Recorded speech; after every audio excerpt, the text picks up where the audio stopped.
आपकी आयु कितनी थी जब आप? हाँ, अभी जो दीपावली के बाद एकादशी निकली है, देव उठनी एकादशी उसको कहते हैं, हमारे जीवन में उसी रात को ये घटना घटी थी। हम 12 वर्ष के थे। इस एकादशी को हमको 15 साल बालाजी की कृपा पाए हुए हो गया है। तो हम 12 साल के थे, हमारे घर में भोजन की व्यवस्था नहीं थी, बड़ी गंभीर हालत थी। हमारी माँ ने सिखा दिया, हम बच्चे ही थे, कि तुम्हारे दादाजी बहुत जानते, तो वो गड़ा हुआ धन बता देंगे, तुम पूछ आओ। तो माँ के कहने पे हम दादाजी के पास में संपत्ति के बारे में पूछने गए थे। उस वक्त कोई अधिकारी बैठे थे, झोपड़ी में रहते थे, सिद्ध पुरुष थे, लंबी दाढ़ी, 6 फुट का शरीर, अद्भुत महापुरुष, झोपड़ी में रहते थे। तो हमने हाथ जोड़े, हमने कहा हम तुम्हारे नाती हैं, तुम्हारे घर के हैं, अब जरूर आप बैरागी हो गए। तो बचपन से ही हम बोलने में पटर पटर थे, तो वो देखने लगे हमें गौर से। हमने कहा हम तुम्हारे नाती हैं, आप जरूर बैरागी हो गए। तो हमने कहा अब हमारे घर पे हालत क्या है? तुम्हारा बेटा, यानी हमारे पिताजी, उनके बेटा थे। हमने कहा भोजन की भी स्थिति दयनीय है, बरसात चल रही, कुछ बता दो, भोजन भजन चलता रहे। दादाजी बोले रात को आना। हम रात को गए। गुरु की दृष्टि तो गुरु की दृष्टि होती, वो तो देख लेते हैं कि कौन पात्र है। तो रात को गए, फटी हुई धोती पहने हुए थे हम, और चढ़ गए मंदिर जहाँ बागेश्वर हनुमान जी हैं, वहाँ झोपड़ी में दिया जल रहा था, वो बैठे थे झूले पर। हमने प्रणाम किया, हमने बब्बा, गांव में दादाजी को बब्बा कहते, बुंदेलखंडी भाषा में, तो हमने बब्बा प्रणाम किया। तो बोले आ गए बिटवा, हमको वो बिटवा कहते थे। हम कहे जी। उन्होंने कहा कि जाओ स्नान कर आओ। ठंडी, बरसात की ठंडी थी थोड़ी थोड़ी, हम ठंड में गए, स्नान करके नीचे हैंडपंप से आए। तो रात को लगभग 12:45 बजे के लगभग उन्होंने हमारी यहाँ बाहें पकड़ी, और बागेश्वर हनुमान जी की मूर्ति छोटी सी मंदिरिया में थी, अब बन गई, तो छोटे से स्थान पर वहाँ खड़ा कर दिया। अब उन्होंने जो भी किया हो, अब वो माइक पे बताने योग्य वार्ता नहीं, एक लाइट जैसा प्रकाश हुआ। हम बच्चे थे, डर गए। तो उन्होंने पीठ पर थपथपाते हुए कहा कि कह दो तुम हमारे हो हम तुम्हारे। और हमने भी भावावेश में, आंखों में आंसू थे ही, तो हमने भी कह दिया जाओ आज से तुम हमारे हो हम तुम्हारे। बस उसी रात को हमारे जीवन में वो घटना घट गई। सुबह आए तो नॉर्मल थे। माँ ने पूछा क्या हुआ? हम कहा पता नहीं माँ, ऐसा ऐसा रात को हुआ, लाइट सी जली, उजाला हुआ, जो जो हुआ वो बताया, कुछ बातें यहाँ गोपनीय कर दी। तो 2-3 दिन बाद कोई भी व्यक्ति सामने से आता था तो हम बैठे रहते थे, तो हमें लगता था कि ये आते ही अपना पहले नाम बताएगा। तो वो आते ही नाम बताता था। उनका यार ये तो अपन को पता था, लेकिन बच्चे थे तो डर के मारे बोलते नहीं थे।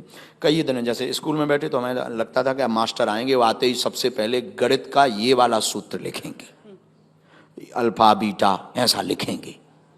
हमने कहा, और भाई आते ही वो लिखते थे। हमने कहा यार ये क्या लफड़ा है? फिर हमने गुरु जी को बताया, दादाजी को। उन्होंने कहा हनुमान जी ने तुमको चुन लिया, अब सेवा करो। फिर 2010 में उनका काशी में शरीर छूट गया, तो फिर आभास ज़्यादा बढ़ गए, अनुभव बढ़ गया, धीरे धीरे हमारी अवस्था भी वयस्क होने लगी।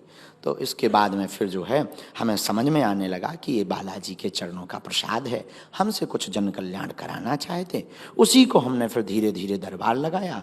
फिर धीरे धीरे एक दिन हमको संस्कार टीवी चैनल के सीईओ मनोज त्यागी पहुंच गए, बोले बाबा तो ये काम का है। तो हाँ, तो ये यही तो बैठे सामने हैं, तो हम तो हाँ जो हम तो मुंह पे बोलने वाले हैं।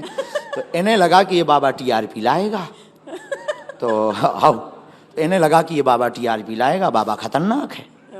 तो हमने कहा कि कहिए त्यागी जी किस लिए आए हैं? तो ये बोले हम आपको मांगने आए हैं। बस वहीं पर हो गई। और हमें भी शौक नया नया टीवी पे आने का था। देखो जो है तो हम झूठ नहीं बोलते, साफ बता देते हैं। हम कहा बाहर में गए, हम माता जी से कहते थे कि हम संस्कार टीवी पे एक दिन आएंगे। हाँ, हाँ। ये हमको संस्कार टीवी पे ले आए, और बस धीरे धीरे फिर दरबार लगा, और फिर पता नहीं लगा कब आज हम आपके बगल में हैं। बस इतना, यही हमारी यात्रा है।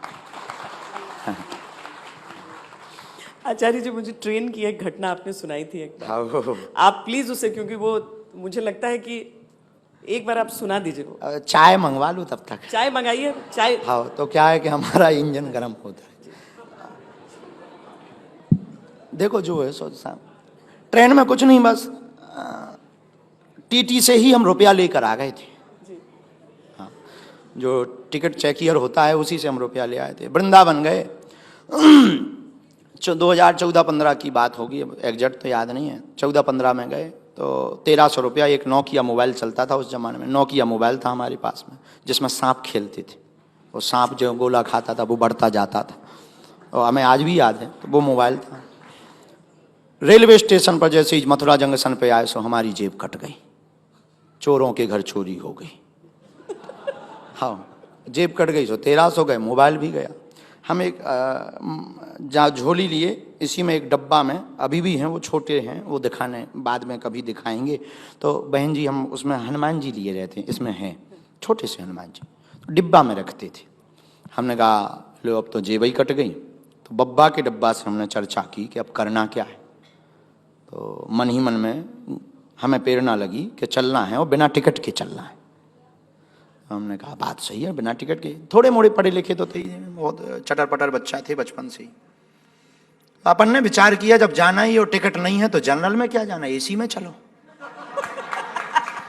अब जाना ही है तो जनरल में क्या जाना, एसी में चलो। इतने तो पढ़े लिखे ही थे। सो ट्रेन आई, अब याद नहीं कौन सी ट्रेन है, ट्रेन आई, A1 लिखा, हम समझ गए असली डब्बा यही है। अपन उस डब्बा पे चले तो वो 2 लड़के जो कपड़ा बिछाने वाले रहते हैं, उन्होंने कहा ए कहाँ अंदर, हमकी सीट है। तो उन्हें जब हमने थोड़ा टोन में बोला तो उन्हें लगा कि कन्फर्म है।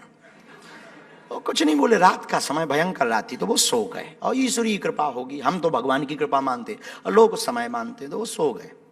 हम अंदर गए तो वो कूपा थे जो सब बंद, लोग पड़े, एक भी खाली नहीं। हम कि अब बैठे क्या फायदा, सो बाथरूम के पास आके खड़े हो गए। बीच बीच में हमने कहा एसी में आयो, एसी का मजा ना लें तो गेट खोलें, बढ़िया हवा लें एसी की, फिर छोड़ के बाथरूम के पास। टीटी आया, बोले टिकट। हमने कहा श्रीमान जी टिकट होती तो हम यहाँ होते, सीट पर होते, आप हमें भाई साहब कह के जगाते। टिकट नहीं है। तो उन्हें लगा छोटा बच्चा है, ना समझ है। बोले आगे चल करके ग्वालियर में ट्रेन रुकेगी, तुम जनरल में पहुंच जाना, ये एसी डब्बा है। अरे हमने कहा जनरली में बैठना होता तो A1 में आते। उन्हें लगा कि ये खुरापाती है।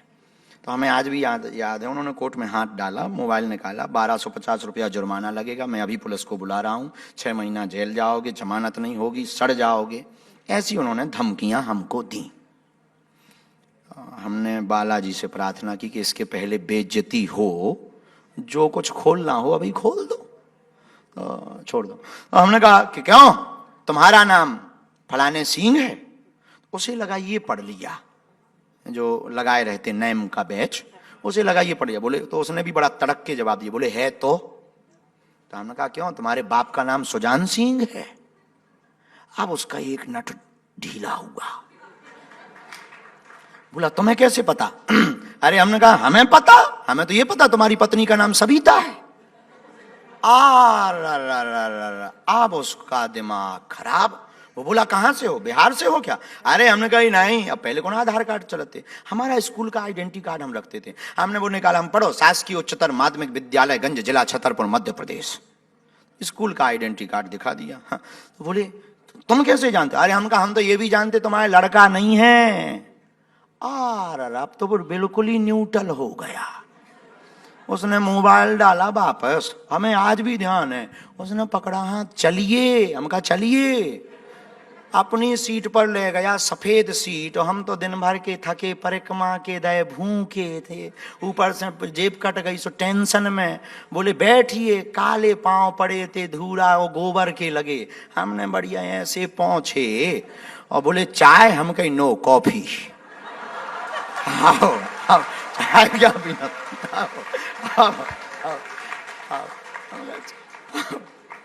चाय। हमें आज भी याद, प्लास्टिक के गिलास में चाय ले आओ, पूरी रात सेवा करत रहो। बोले कैसे जानते। फिर हमने उन्हें दिखाया, हमने कहा ये सब माया। पूरी रात से उसने किसी की टिकट चेक ही नहीं की। हम कहा जाओ, लड़का होगा, आशीर्वाद है। फिर बस इसके बाद हमने उसको ये भी बताया, हम कहीं देखो आशीर्वाद से लड़का नहीं होना है, डॉक्टर को दिखवा लेना, ट्यूब ब्लॉक है पत्नी का। तो ये भी हमने उसको बताया, तो वो फिर मान गया। और बोले कुछ भी कहो, आप तर्क वाली बात बोलते हो। हम कहे नहीं, हम नहीं बोलते, बुलवाते हैं हनुमान जी। सुबह झांसी पहुंचे 5-6 बजे के बीच में। झांसी जैसे ही पहुंचे बोले गुरु जी आज से आप हमारे गुरुदेव, उनके तुम चेले। बस हमने आशीर्वाद दो। उसने 1100 रुपया निकाले, बोले गुरु जी कुछ सेवा। हम की ला हमने 1100 जेब में डाले, जो दूसरी वाली सही जेब थी उसमें डाले, बाहर निकले। हम कहा 1300 गए, 200 टिकट के कट गए, चलो बस पे बैठियो, बागेश्वर धाम पहुंच गए। ये हमारे जीवन में घटना घटी थी। लेकिन किस्मत की बात, रुकिए, किस्मत की बात कह लीजिए या कृपा कह लीजिए, ये यही समझ में नहीं आया, इसी का नाम ईश्वर है कि उसके लड़का हो गया। अब वो हमारे पास धन्यवाद देने आया। वर्तमान में दक्षिण भारत में एक शहर है कोयम्बटूर। कोयम्बटूर में वह जो है अधिकारी है कोई बहुत बड़ा, आज भी हमारी टिकट 1-2 घंटा पहले वो करवा देता है, उस दिन के बाद कभी चेक नहीं हुई। ऐसा हमारा वो जो है, ऐसी हमारे जीवन की घटना।